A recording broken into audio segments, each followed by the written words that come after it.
Salut tout le monde, j'espère que vous allez bien. Aujourd'hui, nouvelle vidéo, on va parler des commandants de Yonko les plus puissants. Alors je vais parler des commandants actuels, donc pas de Marco ni de Joz. Et je vais essayer de les comparer et voir les plus puissants d'entre eux. Et cela sera d'après leur représentation dans le manga, car pour la plupart, on ne connaît pas vraiment comment ils se battent. Aussi, avant de commencer, j'aimerais juste vous dire que c'est 100% voire 1000% mon opinion. Vous n'êtes pas obligé d'être d'accord. N'hésitez pas à dire ce que vous en pensez dans les commentaires.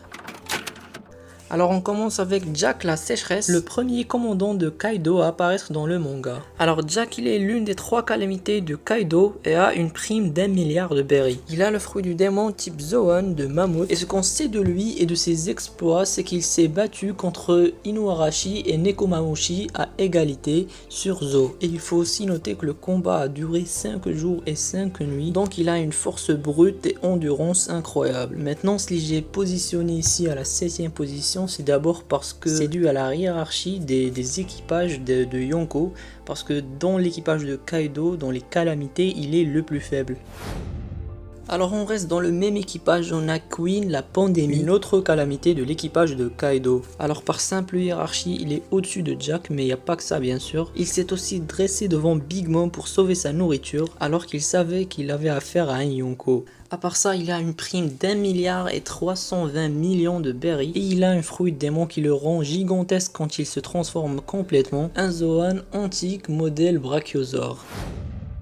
On passe à Lakiru, un personnage avec zéro information sur ses pouvoirs, mais sur YouTube on peut trouver toutes sortes de théories sur ses potentiels pouvoirs, et moi aussi je pense qu'il est très puissant, c'est pour cela que je l'ai placé au-dessus de Queen. Mais il n'y a pas que ça, il y a aussi le fait qu'il est un membre important de l'équipage de Shanks. Il y a aussi ce qu'a dit Sengoku dans le 957, quand il révélait les primes des Yonko, il n'a cité que les noms des commandants de Shanks, comme quoi ils ont une réputation très importante à eux seuls, indépendamment de leur capitaine.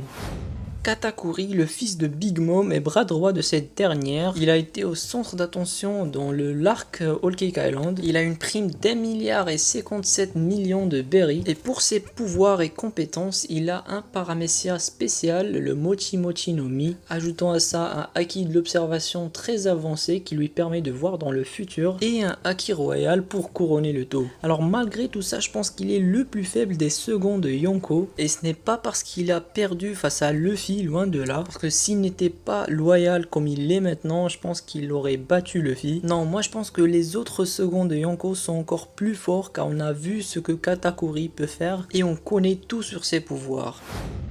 Après Katakuri vient une autre calamité de Kaido, King l'incendie. Il a été le commandant de Kaido pendant 20 ans comme on a vu dans les flashbacks. Comme les autres calamités, lui aussi il a un Zoan antique qui lui permet de voler et lancer des attaques aériennes très puissantes, comme on a vu quand il a attaqué le navire de Big Mom. Il porte aussi un grand katana sur sa hanche, mais on l'a pas vu encore l'utiliser. C'est d'ailleurs pourquoi la plupart pensent qu'il va se battre contre Zoro. Quoique plusieurs avis ont changé maintenant qu'on a vu l'arrivée d'un certain Phoenix.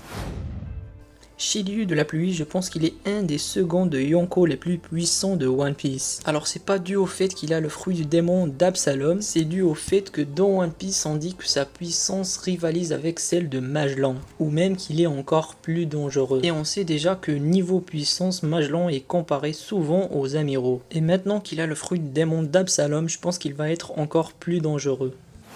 Et bien sûr, le numéro 1, ça devait être le second du Yonko Shanks, que je pense être le personnage le plus puissant dans One Piece. Et voilà, c'est pour cette raison et aussi pour ce qu'a dit Sengoku encore une fois dans le 957. Et aussi pour cette scène-là. Alors je sais que Kizaru en temps normal c'est un troll, mais je pense qu'à ce moment il était sérieux. Et si un amiral de la marine a peur d'un commandant, eh bien le commandant en question est sûrement très puissant.